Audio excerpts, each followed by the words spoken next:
আগুন পোয়ায়নি বিচলি যে দাম। ও কি সুন্দর লাগছে, আগুন ধরে আছিস বন্ধু? হ্যাঁ আগুন তো ধরাইছি।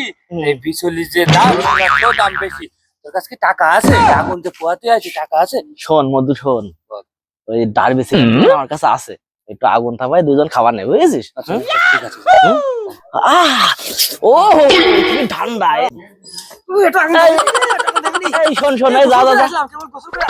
শীত লাগছে। এই আগুন তাপানো যাবে না, বিচলির যে দাম।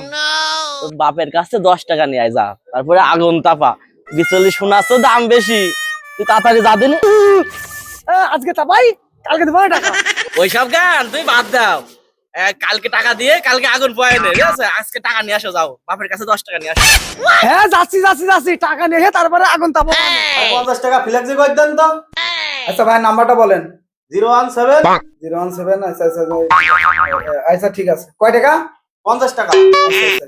খুব শীত পড়ছে ভাই আজকে খুব। ভাই খুব শীত পড়ছে ভাই, আসার পথে দেখলাম ছেলেবেলে ওখানে আগুন তাপাচ্ছে ভাই। শীত পড়েছে না, একটু আগুন গামা গরম হয়ে ছিলে মিলে মানুষ তো এখন ওই কাঠ বিচলি চুরি করবেন, তা ঠিক আছে না?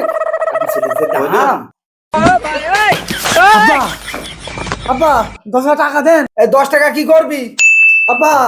আগুন পাবো। আরে হুমন্দি ছেলে কয় কি রে?